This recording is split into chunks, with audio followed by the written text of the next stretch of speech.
क्या है? रीज़न ये है कि जैसे हम ये बोलते हैं कि क्या हमारे अंदर कोई करंट फ्लो हो रहा है, तो हम ये कहेंगे हमारे अंदर करंट तो फ्लो नहीं हो रहा है, लेकिन हमारी बॉडी के अंदर ना आयंस फ्लो हो रहे हैं। ठीक, हमारे कहीं पर भी अगर कोई चीज़ फ्लो हो रही है लगातार, तो कोई भी चीज़ फ्लो हो रही है, चाहे मैं नदी की भी बात करता हूँ तो नदी में लगातार पानी फ्लो हो रहा है। तो जब पानी फ्लो हो रहा है तो वो वाटर है, वाटर H2O है। तो H2O को भी अगर आयंस उसके स्प्लिट करे जाएँ तो क्या हो जाएगा, H+ अलग और O2- अलग हो जाएगा। ठीक है, तो आयंस जो हैं अगर देखा जाए तो दुनिया में कोई भी चीज़ अगर है तो वो आयंस से मिलकर बनी है। पॉजिटिव आयंस और नेगेटिव आयंस वो उससे मिलकर बनी है। तो the same thing is with our blood. जो हमारा ब्लड है वो कंटिन्यूसली फ्लो कर रहा है। ब्लड फ्लो करना बंद कर दे तो इंसान जिंदा नहीं रह सकता। तो लगातार ब्लड फ्लो कर रहा है, और ब्लड में कैल्शियम आयन भी हैं, फॉस्फोरस आयंस भी हैं, मैग्नीशियम आयंस भी हैं। आयंस के बिना हमारा वैसे भी जिंदा रहना मुश्किल है, न जाने किन किन चीज़ों की बॉडी के अंदर कमी हो जाएगी। तो आयंस लगातार हमारे ब्लड के थ्रू फ्लो कर रहे हैं, इसका मतलब हमारी जो बॉडी है ना वो भी एक कंडक्टर है। अगर हमारी बॉडी कंडक्टर नहीं है तो हमें कभी करंट लग ही नहीं सकता। ठीक है, तो हमारी बॉडी एक कंडक्टर है, और अगर मैं किसी चार्ज बॉडी को किसी कंडक्टर के पास लेकर आता हूँ, किसी भी कंडक्टर के पास, अब उसमें टच करने की ज़रूरत नहीं है, तो क्या होगा, इसके अंदर ना एक एजिटेशन प्रोड्यूस होना शुरू हो जाएगा। एजिटेशन मतलब इसके अंदर इलेक्ट्रॉन्स भी हैं, इसके अंदर प्रोटॉन्स भी हैं, तो वो लगातार ना वाइब्रेट होना शुरू हो जाएंगे, वो टकराएंगे एक दूसरे से। और जब थोड़ा जोर से दबा देना एक बार उसको, बस ये खराब हो गया, बस हो गई।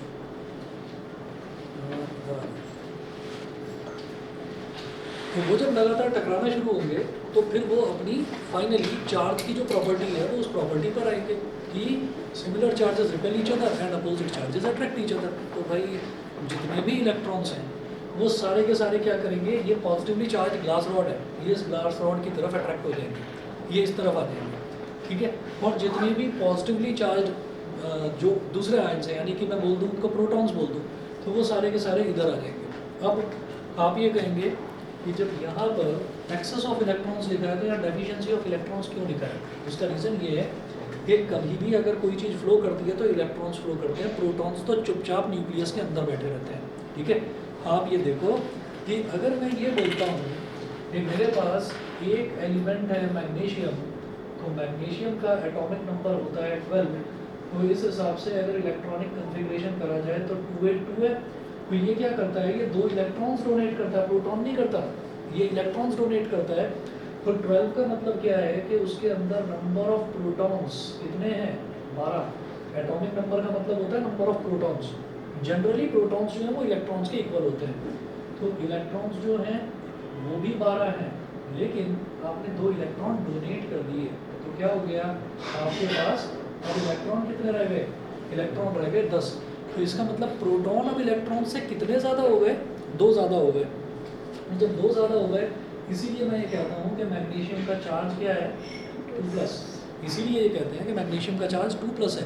तो ये जो 2+ चार्ज हुआ, इसका मतलब क्या है कि मैग्नीशियम का जो आयन है ना वो पॉजिटिव आयन है, जिसको कैटायन बोलते हैं। ठीक है, तो वो कैसे आया, क्योंकि उसके अंदर इलेक्ट्रॉन्स की कमी हो गई, इलेक्ट्रॉन्स निकल गए। तो डेफिशिएंसी ऑफ इलेक्ट्रॉन्स का मतलब क्या है कि यहाँ पर पॉजिटिव जो आयंस हैं वो एक्सेस में है।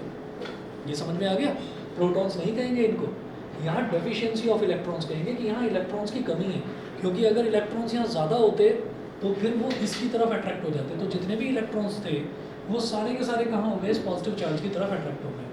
तो यही चीज़ होती है, इस प्रोसेस को हम बोलते हैं इलेक्ट्रोस्टैटिक इंडक्शन। हम किसी भी चार्ज्ड पार्टिकल को, किसी भी चार्ज ग्लास रॉड को किसी ऐसे ही चुपचाप पड़े हुए कंडक्टर के पास लेकर आएंगे तो थोड़ी देर बाद उसके अंदर भी इलेक्ट्रिफिकेशन शुरू हो जाएगा, प्रोवाइडेड कि उसकी जो वोल्टेज है, इसकी जो वोल्टेज है ये थोड़ी सी ज़्यादा होनी चाहिए। ठीक है, ऐसा नहीं है कि आप 10, 11, 12 वोल्ट लेकर आ रहे हो तो 10, 11, 12 वोल्ट से कुछ नहीं होता। तो हमेशा याद रखना, कभी भी जनरेटर सेट वाला रूम आप देखेंगे तो उसके बाहर लिखा होगा 440 वोल्ट्स, 440 वोल्ट का झटका सुना है ना, तो वो 440 वोल्ट इतना खतरनाक वाला। चाहिए हमारे मोबाइल फ़ोन जो चार्ज होते हैं, लैपटॉप होता है, ये 12 वोल्ट पर चार्ज होता है, तो 12 वोल्ट कहाँ, 440। ठीक है, तो कितना हो गया, उसके शायद 20 टाइम्स से भी ज़्यादा हो गया। ठीक, तो आप ये देखिएगा कि इतनी ज़्यादा जो बड़ी चीज़ है, इतना ज़्यादा जो वोल्टेज है वो इंडक्शन पैदा कर देती है। इंडक्शन का मतलब कि वो उसको अब उसके अंदर करंट फ्लो कराना शुरू कर देती है। आप कहेंगे कैसे, तो उस कैसे का जो आंसर है वो सिर्फ इतना है कि ये बैटरी होती है और अगर बैटरी है तो करंट फ्लो करेगा। और बैटरी का मतलब क्या है कि यहाँ पर जो पोटेंशियल है वो नेगेटिव है और यहाँ पर जो पोटेंशियल है वो पॉजिटिव है। एक बैटरी का सिंबल यही होता है, 10th का याद करो, बैटरी का सिंबल यही होता है। तो हम ये कहते हैं कि जो दो पैरेलल लाइन बनाते हैं, एक छोटी और एक बड़ी, तो जो छोटी लाइन होती है वो नेगेटिव टर्मिनल के लिए होती है और जो बड़ी लाइन होती है वो पॉजिटिव टर्मिनल के लिए होती है। बन गया पॉजिटिव टर्मिनल, बन गया नेगेटिव टर्मिनल, तो कंडक्टिंग रॉड है, इसमें कंडक्शन शुरू हो जाएगा। समझ रहे हैं? तो इस वजह से अगर कोई जनरेटर रखा हुआ है और वो काम कर रहा है, अगर कोई ट्रांसफार्मर रखा हुआ है और वो काम कर रहा है, तो हमेशा याद रखना और देख भी लेना, कभी भी देख लेना कि अगर कोई अपनी गाड़ी भी पार्क करते हैं ना, लाइन से कहीं गाड़ी भी पार्क हो रही है तो कोई ट्रांसफार्मर है उसके आसपास कोई गाड़ी पार्क नहीं करता। पता चला कि आए, गाड़ी को छुआ, पता चला आपको करंट ही लग गया उसमें से, और वो करंट ऐसा लगेगा कि वो डायरेक्ट करंट होता है, अल्टरनेटिंग करंट नहीं होता, उसमें झटका नहीं लगता, उसमें आदमी चिपक जाता है। ठीक है, ये चीज़ भी पढ़ेंगे, 12th में ही पढ़ना है हमको, डायरेक्ट करंट और अल्टरनेटिंग करंट में अंतर क्या है। घरों में करंट आता है अल्टरनेटिंग करंट, वहाँ पर एक इंस्टेंस के लिए करंट की वैल्यू 0 हो जाती है। जैसे ही 0 हो जाती है तो आपका हाथ अपने आप छूट जाता है, तो आपको वहाँ एक सिर्फ झटका लगता है।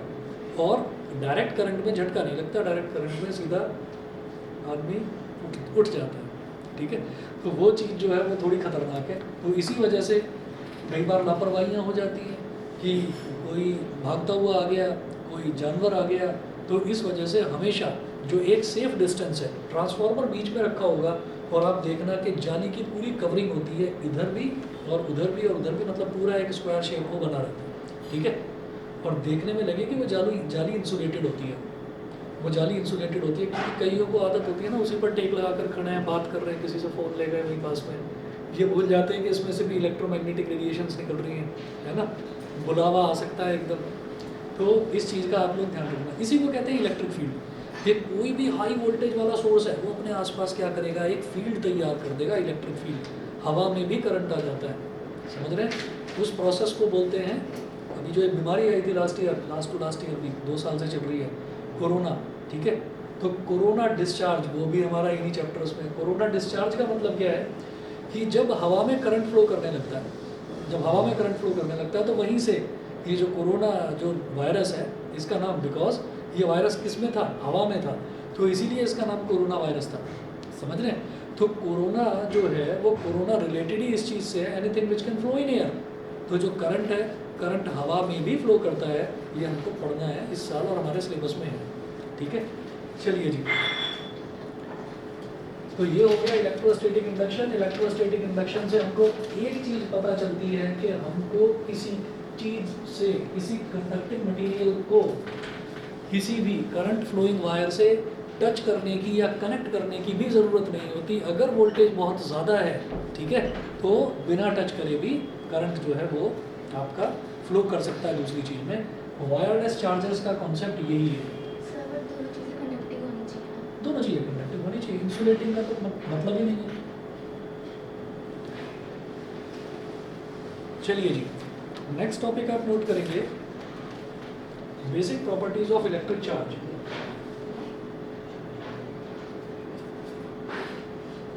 सर इन सबकी अर्थिंग करने को क्या होगा? अर्थिंग क्या होती है बताओ? सर जमीन में एसिडिक बस यही पता है अभी तक? यस चलो ठीक है, बताता हूँ। Basic properties of electric charge. अब एक ऐसी चीज़ बताऊंगा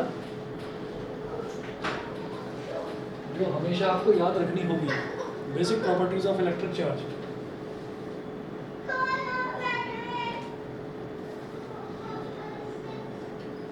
हम तो कॉमन लैंग्वेज में बोलते चले जाते हैं, पॉजिटिव टर्मिनल, नेगेटिव टर्मिनल। तो हमने ये कहा कि कोई बैटरी है, उस बैटरी को ऐसे रिप्रेजेंट कर देते थे और यहाँ पर एक रेसिस्टेंस बना देते थे, इधर एक बल्ब कनेक्ट करके दिखा देते थे, इसको ऐसे कर देते थे। ये कहते थे रेसिस्टेंस मान लो 10 ओम का है, ये बल्ब मान लो 40 ओम का है, तो हमने कहा कि सीरीज में कनेक्टेड है तो इक्विवेलेंट रेसिस्टेंस 50 ओम हो गया, और ये जो बैटरी है ये इन दोनों को पावर प्रोवाइड कर रही है। ठीक है, तो मैं इसको बोलता था पॉजिटिव टर्मिनल, इसको बोलता था नेगेटिव टर्मिनल, और मैंने बोल दिया चलिए 12 वोल्ट है, 12 वोल्ट। 12 वोल्ट का क्या होता है कि अगर इंसुलेटेड वायर भी नहीं होगा ना, ऐसा ही वायर होगा, उसको छूटो हाथ से, हल्की हल्की सी गुदगुदी होगी, ठीक है, करंट नहीं लगेगा, ऐसा ही होता है बस। जो इंटरकॉम आ रहा है ना घरों में, जो फ़ोन आ रहा है, अगर कभी किसी दिन इंजीनियर बनने का मन करे तो इसका वायर को थोड़ा सा छील के उसको टच कर लेना, ठीक है, तो हल्का हल्का हल्का हल्का सा ऐसा होगा जैसे कुछ हो रहा है ना, उंगली में हल्की हल्की सी गुदगुदी होगी, वो करंट नहीं होता। तो जनरली जो ऐसी चीज़ें हैं ये भी करंट ऑपरेटेड है, करंट होता है इनमें भी, ठीक है, लेकिन होता ऐसा है कि हमको फील नहीं होता। तो अब जरा देखो, जैसे ये 12 वोल्ट है, तो हम ये बोलते हैं बेटा कि ये पॉजिटिव टर्मिनल है, ये नेगेटिव टर्मिनल है, तो इसका मतलब याद रखना कि ये कॉमन लैंग्वेज में बोल दिया जाता है पॉजिटिव और नेगेटिव, मतलब पॉजिटिव मतलब बड़ी चीज़, नेगेटिव मतलब छोटी चीज़। ये क्या है कि ये बड़ी वोल्टेज है और ये छोटी वोल्टेज है, बड़ा पोटेंशियल और छोटा पोटेंशियल, ज़्यादा पोटेंशियल और कम पोटेंशियल। क्या हो सकता है कि ये वाला जो है, ये वाला हो सकता है मान लो 50 वोल्ट हो इसका पोटेंशियल, और ये जो है ये हो सकता है कि 38 वोल्ट हो पोटेंशियल। तो 50 माइनस 38 करो, क्या हो गया, 12 हो गया। तो जो मैं वोल्टेज वोल्टेज वोल्टेज बार बार बात करूंगा अब 12th स्टैंडर्ड में, तो वोल्टेज वोल्टेज वोल्टेज का मतलब क्या है, पोटेंशियल डिफरेंस। ये हमारा पॉजिटिव टर्मिनल और नेगेटिव टर्मिनल के बीच का पोटेंशियल डिफरेंस है, ठीक है। तो पॉजिटिव और नेगेटिव जो है वो उनका नाम है, उससे ये मत समझ लेना कि ये प्लस का 50 है और ये माइनस का 38 है, समझ गए। पहली चीज़ तो ये।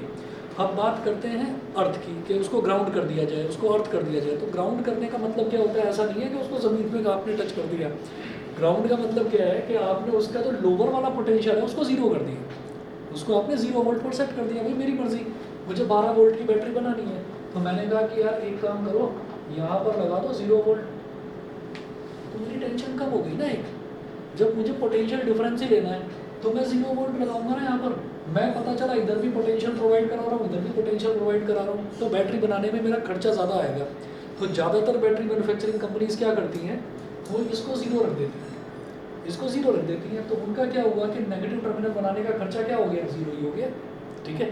और 12 वोल्ट की चाहिए तो पॉजिटिव वाले पर 12 वोल्ट सप्लाई कर दिया उन्होंने, तो 12 माइनस 0 वो भी तो 12 ही होगा, ठीक है। तो इस वजह से हम जो नेगेटिव टर्मिनल है, आजकल क्या हो रहा है, आजकल आप ये देखेंगे कि देखो ये जो होता है ना लाइव वायर, न्यूट्रल वायर और एक अर्थ वायर, तो जितनी भी इलेक्ट्रॉनिक इक्विपमेंट्स आ रहे हैं आजकल, वो ज़्यादातर आप देखेंगे 2 पिन टॉप होता है। 2 पिन टॉप समझ रहे हैं, वो जो 2 जिसमें वो पॉइंट लगे रहते हैं, उनको हम सॉकेट में डाल देते हैं। हाँ, वहाँ पर क्या है, वहाँ पर एक्स्ट्रा प्रिकॉशन लेने के लिए 3 पिन्स लगाए जाते हैं, जैसे AC हो गया, ठीक है, जैसे कि माइक्रोवेव ओवन हो गया, ठीक। इनफैक्ट टीवी जो है ना, टीवी भी बड़ी डिवाइस है, टीवी में भी 2 पिन आ रहे हैं, नए फ्रिज भी देख लेना उनमें भी 2 ही पिन आ रहे हैं। क्यों? क्योंकि उनमें स्टेबलाइजर इनबिल्ट होता है वोल्टेज को बैलेंस करने के लिए, क्योंकि वोल्टेज की अब प्रॉब्लम रही नहीं है हमारे कंट्री में, धीरे धीरे खत्म होती जा रही है। तो खैर वो लंबी कहानी है, वो देखिएगा। तो ग्राउंड का मतलब क्या होता है, ग्राउंड का मतलब हमेशा समझिएगा कि ऐसा नहीं है कि आपने उसको ज़मीन पर टच कर दिया। ग्राउंड का मतलब ये है कि आपने उसके वोल्टेज को 0 कर दिया। 0 मतलब आप बिल्कुल उसको आपने ज़मीन पर मिला दिया। किसी भी चीज़ को कहते हैं ना भाई तुम तो 0 पर आ गए, मतलब तुम तो ज़मीन पर आ गए, तो इसका मतलब क्या है कि आपकी वोल्टेज 0 हो गई। तो वो होता है अर्थ, वो होता है ग्राउंड, ठीक है। और ग्राउंड वायर को जो इलेक्ट्रिक पोल्स होते हैं, इलेक्ट्रिक पोल्स हालांकि आजकल देखने को मिल नहीं रहे हैं। जितने भी स्मार्ट सिटीज़ हैं वहाँ पर इलेक्ट्रिक पोल्स धीरे धीरे ख़त्म होते जा रहे हैं, अंडरग्राउंड वायरिंग हो रही है। तो जो इलेक्ट्रिक पोल्स हुआ करते थे, इलेक्ट्रिक पोल्स में एक ना वायर आया करता था, वो ज़मीन में घुसा रहता था, याद होगा, ठीक है। वो कहानी क्या है उसको डिटेल में बताऊँगा क्या चीज़ है। Basic properties of electric charge, और उसमें भी करंट लग जाया करता था लोगों को, उससे भी दूर रहा करते थे लोग कि भाई इससे ज़रा दूर रहना है। तो चलिए basic properties of electric charge, 3 properties देखेंगे। पहली है एडिटिविटी। चलिए डायग्राम बनाना है। कौन सा है ये, कुछ नहीं, ये वाला बनाने का, ये तो मैं उसका वो ग्राउंड वाली चीज़ बता रहा था। तो 3 चीज़ें आप लोगों के लिए आज नहीं है। पहली चीज़ क्या कि भाई पॉजिटिव और नेगेटिव टर्मिनल्स का मतलब ये नहीं है कि यहाँ वोल्टेज आपकी नेगेटिव है, यहाँ की वोल्टेज इसके कंपैरिजन में कम है, दैट्स वाई उसको हमने नेगेटिव पोटेंशियल बोल दिया, बस। तो क्या है कि पोटेंशियल डिफरेंस निकाला जाता है हमेशा, ठीक है। दूसरी चीज़ आपने ये देखी कि बिना टच करे भी किसी कंडक्टर में करंट फ्लो हो सकता है। तो हाई वोल्टेज सोर्स से आज के बाद ज़िंदगी भर याद रखना, दूर रहना है, ठीक है, क्योंकि ये किसी को छोड़ता नहीं है। और उसके अलावा आपने ग्राउंड का देखा, ग्राउंड का मतलब क्या है या अर्थिंग का मतलब क्या है कि 0 वोल्ट कर देना किसी भी चीज़ को। ठीक, हम basic properties of electric charge अब देखेंगे। अब वापस अपने टॉपिक पर आ जाते हैं। पहला है बेटा additivity.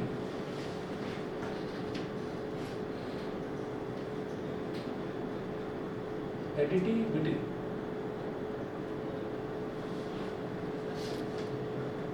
additivity of electric charge means that the total charge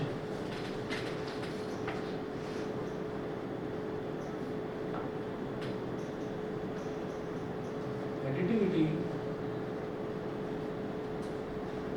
of electric charge additivity of electric charge means that the total charge of a system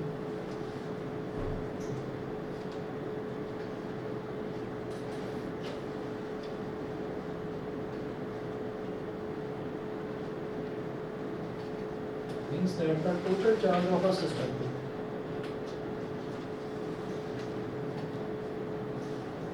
is the algebraic sum of all the individual charges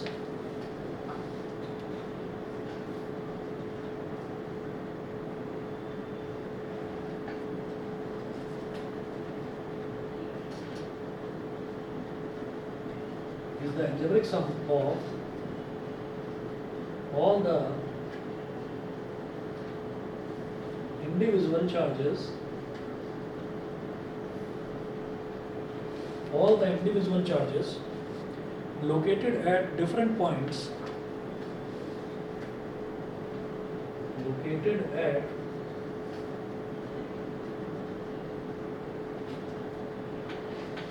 different points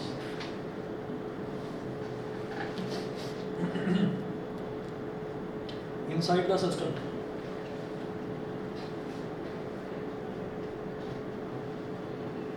Inside the system. ठीक है, हम नई चीज क्या पढ़ रहे हैं? Charge पढ़ रहे हैं। ठीक है, चार्ज से शुरुआत है इस चैप्टर की।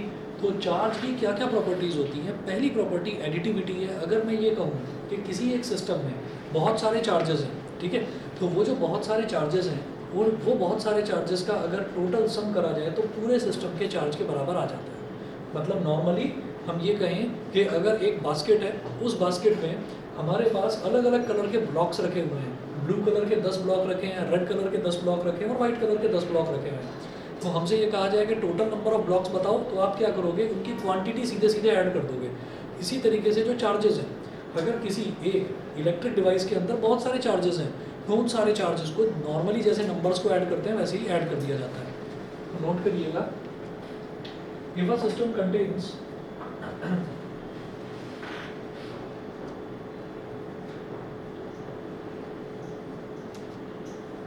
सिस्टम कंटेन्स और ना अपनी मैं आपको बता देता हूँ, फिजिक्स की जो नोटबुक है ना, मैं ज़्यादातर बच्चों को देख रहा हूँ छोटी है, थोड़ा मोटी नोटबुक बना लेना, नोट्स ज़्यादा बनने वाले हैं फिजिक्स के, सिलेबस अच्छा खासा है। ठीक है, तो बड़ी ये छोटी वाली चलेगी नहीं, ठीक है, और ये पतली वाली ये ठीक है, ये भी ठीक है, ये भी नहीं चलेगी। तो एक बड़ी नोटबुक बना लेना, ये भी नहीं चलेगी। ठीक, तो एक बड़ी नोटबुक बना लेना, एटलीस्ट ये तो हो कि एक चैप्टर के नोट्स एक उसमें आ जाए। और पहला चैप्टर ठीक है, दूसरा चैप्टर ठीक है सर एक चैप्टर ही पूरी नोटबुक है। नहीं मैं बता रहा हूँ, पहला चैप्टर ठीक है, दूसरा ठीक है, तीसरा चैप्टर थोड़ा सा लेंदी है। ठीक है, क्योंकि तीसरे चैप्टर में नेटवर्क्स, उनके डायग्राम्स और उनके न्यूमेरिकल्स थोड़े से लंबे हो जाते हैं। ठीक है, तो इसमें हालांकि एक दो चैप्टर इसमें आ जाएंगे, इसमें आ जाएंगे, लेकिन फिर भी थोड़ा बड़ी होती है नोटबुक, पढ़ने में सही रहता है। If a system contains current electricity, पिछली बार काफ़ी कुछ हट गया था सिलेबस में से, इस बार मैं ये मानकर चल रहा हूँ कुछ हटेगा नहीं। If a system contains charges Q1, charges Q1, Q2, Q3 till Qn, then its total charge is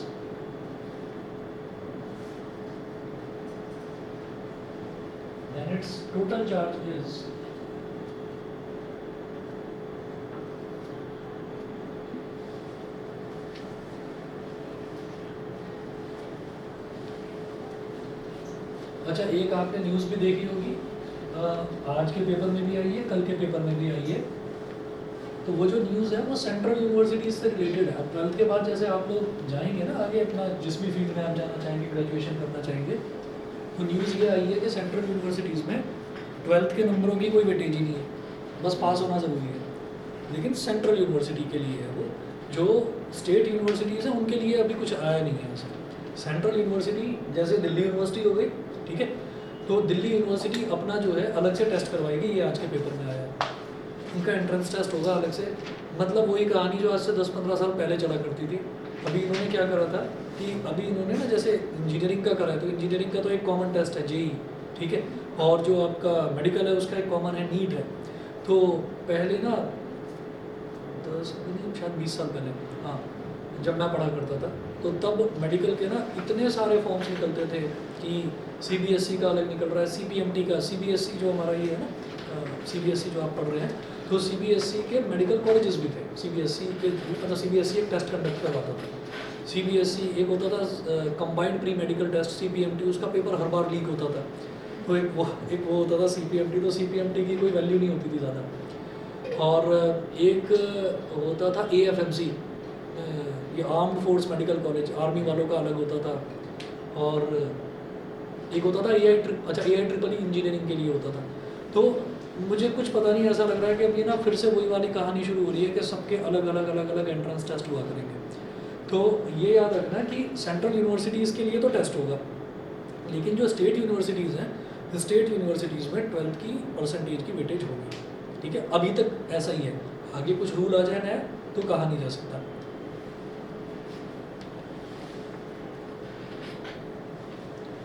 If a system contains Q1, Q2, Q3 till Qn charges, then its total charges Q is equal to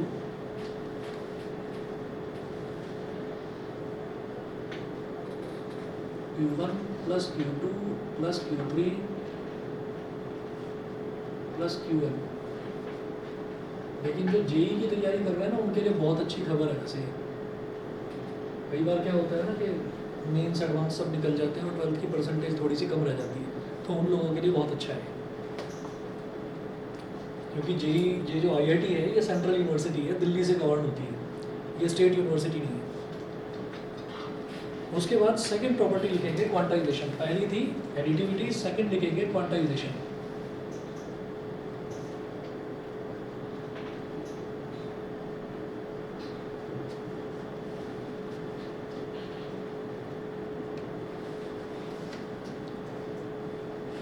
quantization में लिखिएगा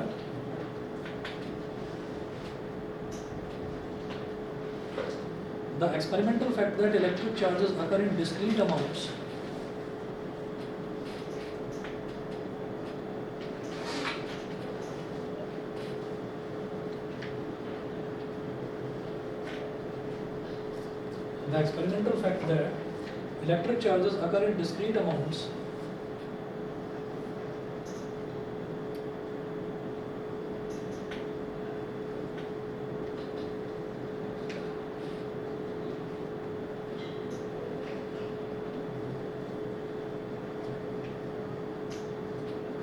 electric charges occur in discrete amounts instead of continuous amounts.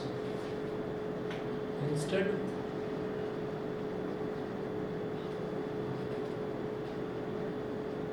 of continuous amounts is called quantization of electric charge. Is called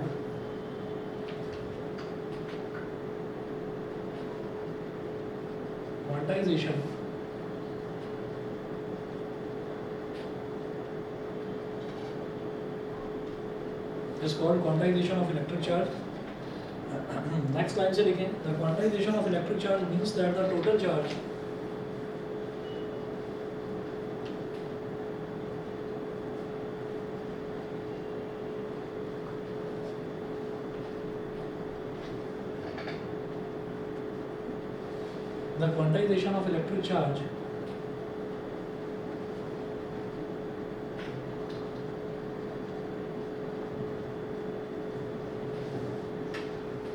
means that the total charge Q of a body, total charge bracket में लिखें small Q of a body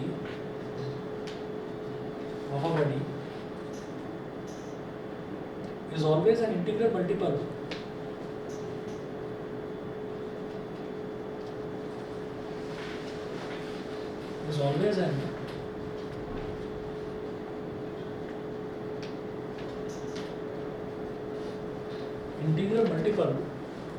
of a basic quantum of charge.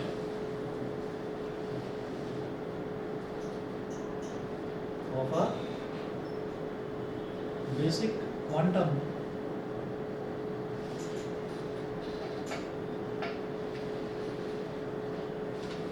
of charge. Bracket में लेंगे small e,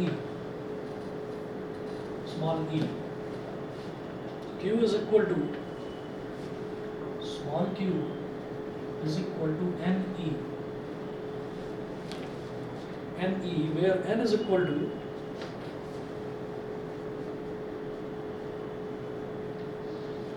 0, plus minus 1, plus minus 2, plus minus 3 dot dot dot. ठीक है, अब इसमें 2-3 शब्द हैं, वो समझिएगा क्या है उनका मतलब.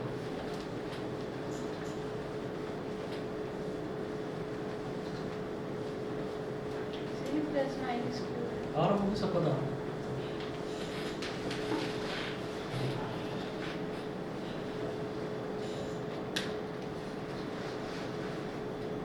देखिए, the experimental fact that electric charges occur in discrete amounts instead of continuous amounts. ये दोनों चीजें अंडरलाइन करो, इधर इंटीग्रल अंडरलाइन करो, इधर क्वांटम अंडरलाइन करो, और साइड में लिख लीजिएगा, रफ वर्क में लिख लेना. नोट्स में कोई आपसे ये चीज़ पूछेगा नहीं, आपके समझने के लिए जब रिवीजन करोगे तो याद रहना चाहिए. डिस्क्रीट अमाउंट्स, ये डिस्क्रीट अमाउंट्स कौन सी होती हैं? 1, 2, 3, 4 लाइक दिस, मतलब प्रॉपर नंबर. ठीक है, फिर बात करते हैं कंटिन्यूअस अमाउंट्स की.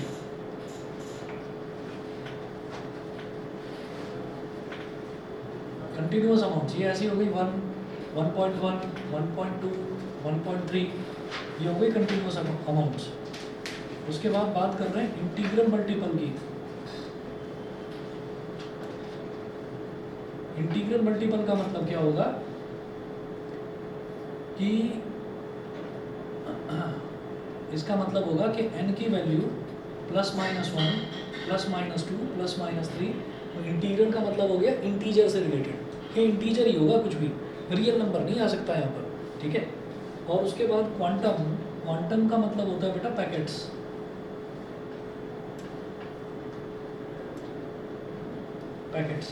तो एक्सपेरिमेंटल फैक्ट है. एक्सपेरिमेंटल फैक्ट मतलब एक्सपेरिमेंट्स करेंगे रिपीटेडली बहुत सारे. वो एक्सपेरिमेंट्स करके ये पता चला कि मुझे आधा चार्ज, 1.5 चार्ज, 2.5 चार्ज, 2.7 चार्ज ये नहीं मिला मुझे कभी भी. मुझे तो पूरा चार्ज मिलता है. 1 चार्ज है, 2 चार्ज है, 3 चार्ज है. ठीक है, इस तरीके से मिलता है हमको. तो ये एक्सपेरिमेंटल फैक्ट है कि डिस्क्रीट अमाउंट में ही चार्जेस हमको मिलते हैं, कंटिन्यूअस अमाउंट में हमें चार्ज नहीं मिलते. इस प्रॉपर्टी को ही बोलते हैं quantization of electric charge. Quantization का मतलब क्वांटिटी, इलेक्ट्रिक चार्ज की क्वांटिटी, वो प्रॉपर वैल्यू होगी. ठीक है, 10 हैं, 5 हैं, 15 हैं, कितने पॉजिटिव चार्जेस फ्लो कर रहे हैं भाई? 50 पॉजिटिव चार्जेस फ्लो कर रहे हैं, 50 नेगेटिव चार्जेस फ्लो कर रहे हैं. तो ये क्या हो गया? ये प्रॉपर वैल्यू होगी, ये डिस्क्रीट वैल्यू होगी. इसी को क्वांटाइजेशन ऑफ इलेक्ट्रिक चार्ज बोलते हैं. The quantization of electric charge means that the total charge of a body is always an integral multiple of a basic quantum of charge. Quantum of charge मतलब charge के एक packet को ये मान लिया जाता है जैसे कि स्मॉल ई क्या है? अगर प्रोटॉन है तो 1.6 × 10⁻⁻19 कूलम, और अगर इलेक्ट्रॉन है तो -1.6 × 10⁻⁻19 कूलम. तो हमसे ये कहा जाए कि जो n है, अगर इलेक्ट्रॉन की बात करेंगे तो अगर मैं n की बात करूँगा तो n हमारा -1, -2, -3 ये हो जाएगा. क्यों? क्योंकि जब मैं चार्ज निकालूंगा तो चार्ज मेरे पास एक पॉजिटिव क्वांटिटी आएगी कि कितने चार्जेस हैं, तो पॉजिटिव क्वांटिटी आएगी. मान लो हमारे पास 3 इलेक्ट्रॉन्स हैं, तो उस केस में मैं n की वैल्यू -3 ले लूँगा. क्यों? क्योंकि स्मॉल e की वैल्यू क्या ली जाएगी? -1.6 × 10⁻⁻19 कूलम.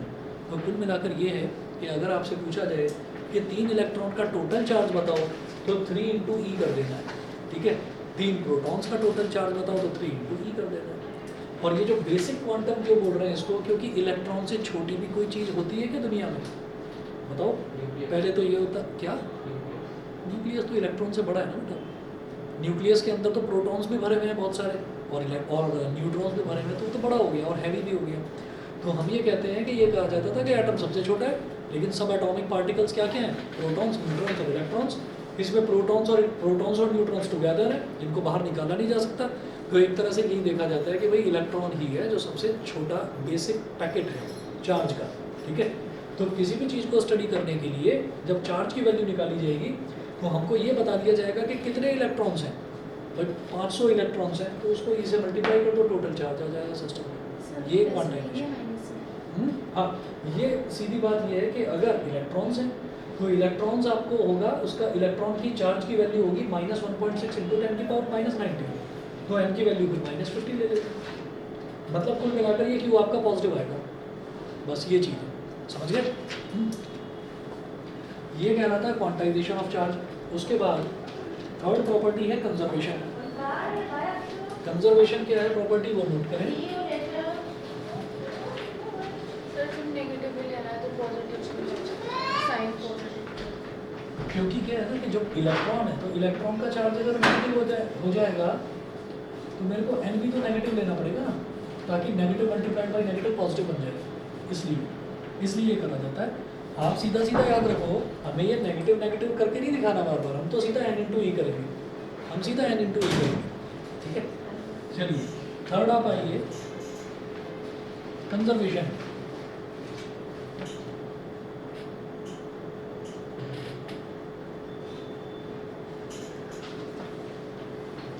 जैसे कि शब्द होते हैं ना, जो शब्द होते हैं जो हम बोलते हैं, अगर साउंड का जो प्रॉपर्टी है वो कंजर्वेटिव प्रॉपर्टी ना हो, ठीक है, कि मैंने कुछ बोला और वो ख़त्म हो गया, तो जो भी हम बोलते हैं, जो हमसे पहले लोगों ने बोला, वो सब कहीं ना कहीं एटमॉस्फेयर में है, वो इस यूनिवर्स से बाहर निकला ही नहीं है, ठीक है। तो इस वजह से हम ये कहते हैं कि जिस तरीके से साउंड है, जिस तरीके से मैटर है, जिस तरीके से एनर्जी है, उसी तरीके से हम ये कहते हैं चार्ज भी वही चीज़ है, ठीक है। ये चार्ज भी ना तो क्रिएट करा जा सकता, ना डिस्ट्रॉय करा जा सकता, एक फॉर्म से दूसरी फॉर्म में उसको चेंज कर सकते हैं बस।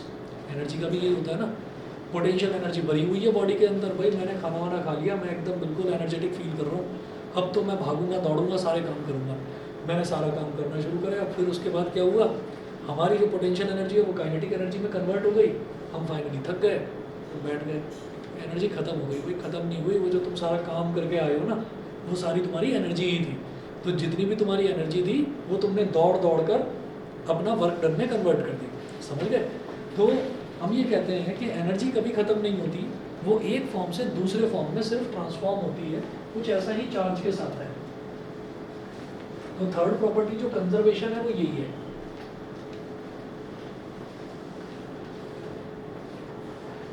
नोट करिएगा कंजर्वेशन में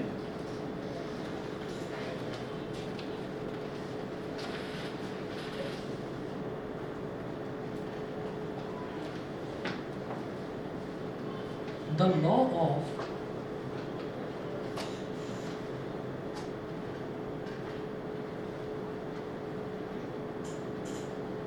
conservation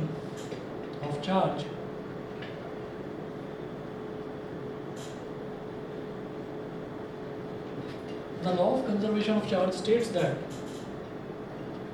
first, the total charge of an isolated system remains constant.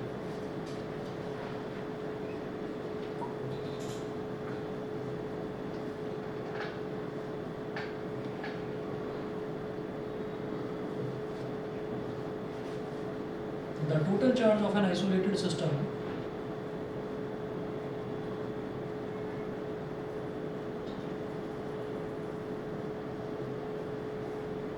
remains constant. Second point,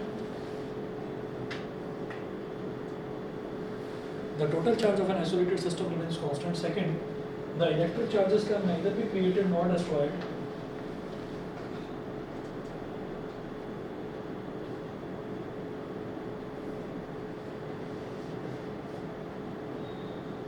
The electric charges can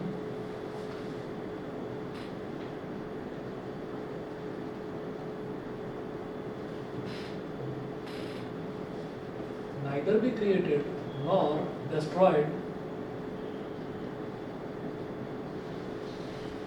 neither be created nor destroyed, comma, they can only be transferred from one body to another.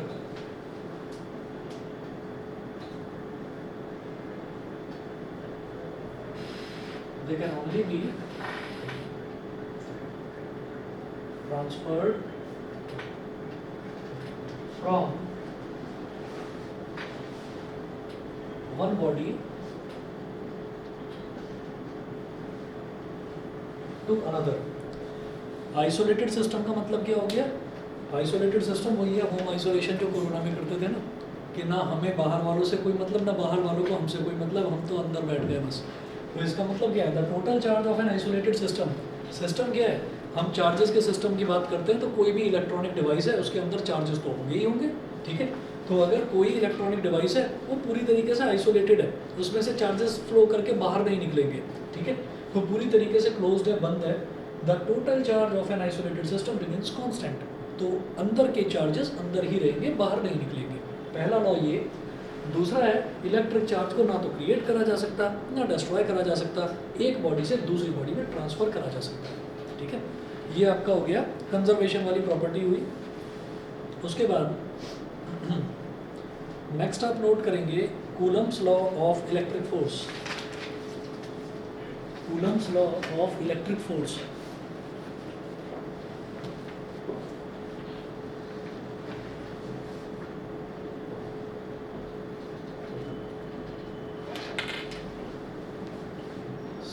COULOMB',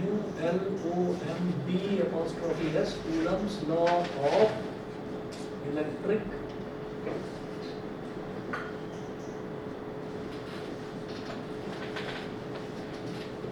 force।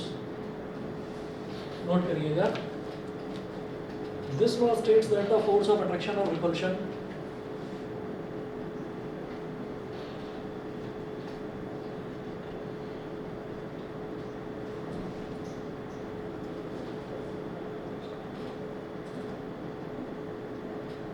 that the force of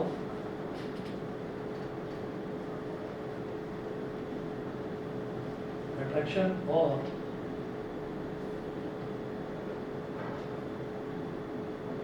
repulsion between two stationary point charges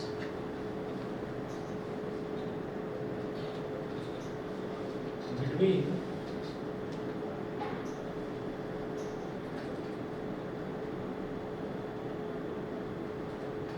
two stationary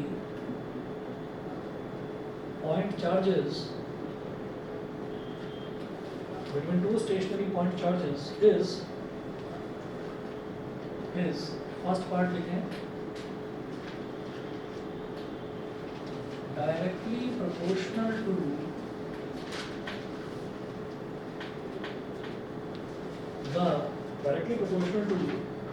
the product of the magnitudes of the two charges, directly proportional to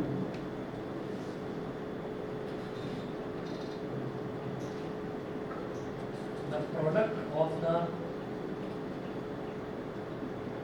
magnitudes of the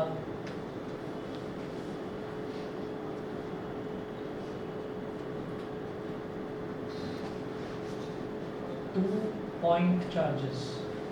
two-point charges। Second है inversely proportional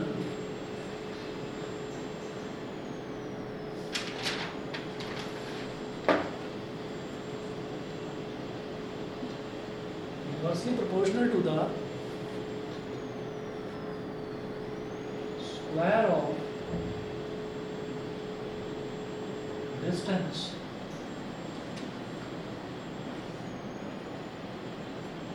between them।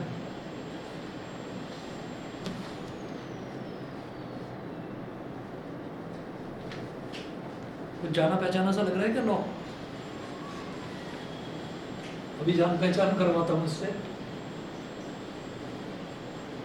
कुछ लग रहा है ऐसा? कुछ पढ़ा हुआ पहले कुछ क्या?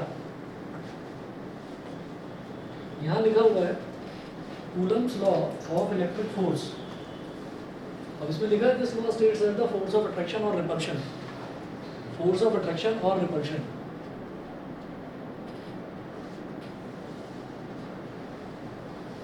हमने ये पढ़ा था कि पूरे यूनिवर्स में कोई भी दो बॉडीज हैं वो एक दूसरे को अट्रैक्ट करती हैं, उनके बीच में फोर्स ऑफ अट्रैक्शन होता है जिसको हम बोल देते थे यूनिवर्सल लॉ ऑफ ग्रेविटेशन होता था ना।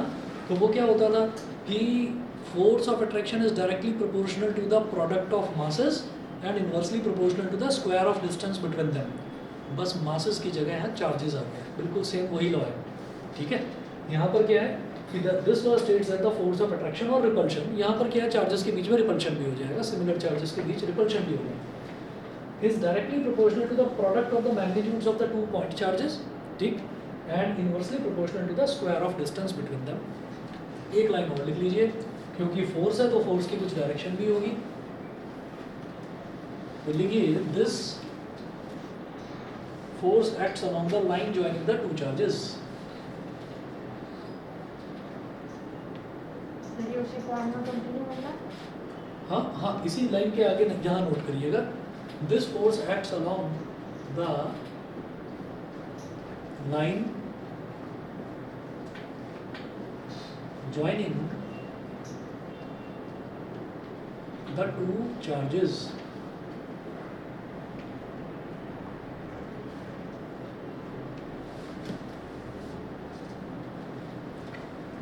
मैंने कहा एक पॉइंट A है, इस पर चार्ज है Q1, यहाँ पर एक चार्ज रखा हुआ है Q1, एक पॉइंट B है, यहाँ पर एक चार्ज रखा हुआ है Q2, और A और B के बीच जो डिस्टेंस है वो है स्मॉल r, वो है स्मॉल r। तो कूलम्स लॉ ये कहता है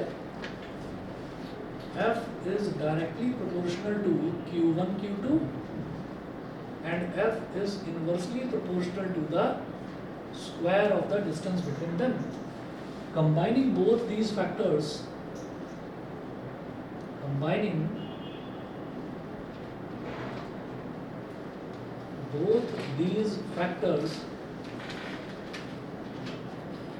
F is directly proportional to Q1 Q2 upon r square।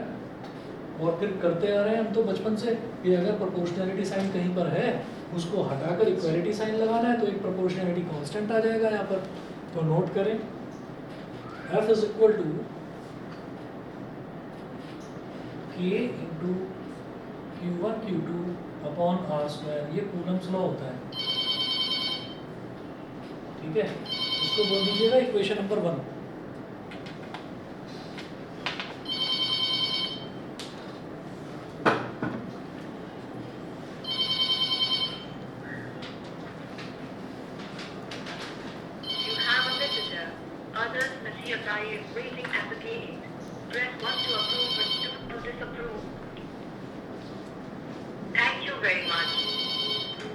हाँ जी, हेलो, हाँ जी,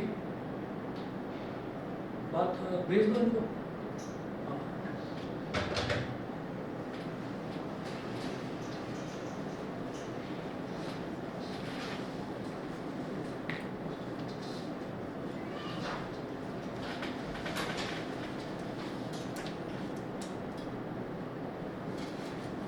हवा भी डरा देती है कई बार।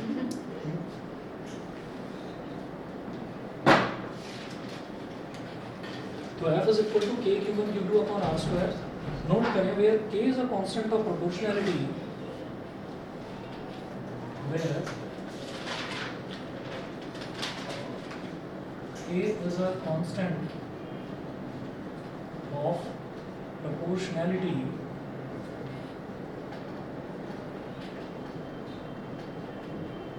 K is a constant of proportionality called electrostatic force constant, called electrostatic force constant। जैसे हम अर्थ पर हैं और हमने किसी ऑब्जेक्ट को ऐसे ही गिरा दिया तो अर्थ उसको अपनी तरफ खींचती है, तो उस फोर्स को हम बोलते हैं फोर्स ऑफ ग्रेविटी, ठीक है। जैसे अगर कोई भी दो ऑब्जेक्ट्स हैं वो एक दूसरे को अट्रैक्ट करते हैं तो उसको हम बोल देते हैं फोर्स ऑफ ग्रेविटेशन, तो फोर्स ऑफ ग्रेविटेशन और फोर्स ऑफ ग्रेविटी में तो अंतर पता है ना, कि जब अर्थ किसी चीज़ को अपनी तरफ अट्रैक्ट करती है तो वो कहलाती है फोर्स ऑफ ग्रेविटी, और जब दो बॉडीज एक दूसरे को अट्रैक्ट करते हैं तो उनको बोलते हैं फोर्स ऑफ ग्रेविटेशन। ये अंतर है। इसी तरह से जब दो चार्जेस एक दूसरे को अट्रैक्ट करते हैं या रिपेल करते हैं तो उसको बोलते हैं इलेक्ट्रोस्टैटिक फोर्स है। ये भी फोर्स, यूनिट इसकी भी न्यूटन है, बस इसका नाम है इलेक्ट्रोस्टैटिक फोर्स। ठीक, उसके बाद आप ये कहेंगे ये जो इलेक्ट्रोस्टैटिक फोर्स कांस्टेंट है कि इसकी एक फिक्स वैल्यू होती है, नोट करिएगा।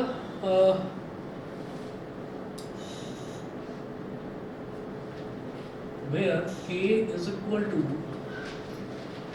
1/4 पाई, जैसे E बनाते थे ना, E बनाने का अलग अलग तरीका होता है। ये तो कैपिटल E होता है, ये स्मॉल e होता है। आप ऐसे बनाओ, ऐसे और ऐसे, इस तरीके से बनाइए। इसको बोलते हैं EPSILON, एप्साइलन, ये बोलते हैं इसको। ठीक है, तो वही है 4 पाई एप्साइलन और इसके नीचे 0 बना लेना, एप्साइलन नॉट। फ्लो में हम बोलेंगे 4 pi epsilon not, 1/4 pi epsilon not. तो इसकी वैल्यू होती है बेटा 9 × 10⁹ ये फिक्स इसकी वैल्यू होती है। 9 × 10⁹ न्यूटन मीटर स्क्वायर पर कूलम स्क्वायर, यूनिट और लिख लीजिए, न्यूटन मीटर स्क्वायर और कैपिटल C की पावर -2 न्यूटन मीटर स्क्वायर पर coulomb square. 10⁹ 9 × 10⁹ newton metre square पर coulomb square, where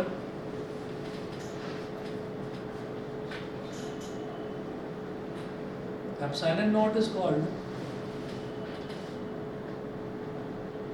permittivity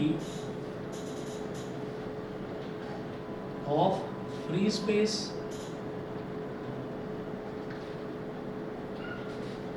or vacuum, permittivity of free space और वैक्यूम। एप्सिलॉन नॉट आपका होता है परमिटिविटी। अब परमिटिविटी जो है, परमिटिविटी एक नई टर्म है। परमिटिविटी एक नई टर्म इस तरीके की होगी कि आप ऐसे समझ लीजिए कि परमिटिविटी परमिशन से रिलेटेड है कि कोई डिवाइस कितने चार्जेस को अपने अंदर से फ्लो होने के लिए परमिट कर रही है। हर डिवाइस की कोई ना कोई एक लिमिट होती है। तो परमिटिविटी क्या हो गया, वो उस डिवाइस का एक पैरामीटर हो गया, वो उस डिवाइस का पैरामीटर हो गया। फॉर एग्जांपल, मेरे घर की जितनी भी डिवाइसेस हैं वो 220 वोल्ट पर काम करेंगी, तो ये एक पैरामीटर हो गया हमारे घर की डिवाइसेस का कि वो 220 वोल्ट से ज़्यादा अगर आएगी ना वोल्टेज, तो हो सकता है 8 या 10 वोल्ट तक वो झेल जाए, लेकिन उसके ज़्यादा अगर वोल्टेज आएगी तो वो डिवाइसेस ख़राब होनी शुरू हो जाएंगी। तो परमिटिविटी एक पैरामीटर है जो चार्जेस को फ्लो होने के लिए अलाउ करता है या रोकता है, ऐसा। ठीक है, तो ये हमने बोला फ्री स्पेस, यानी कि हम कोई भी अगर एक्सपेरिमेंट एज्यूम करते हैं तो वो फ्री स्पेस के लिए एज्यूम करते हैं। ठीक है ना, बस इतना हो गया, आज इतना कर लीजिए, बाकी परसों देखते हैं।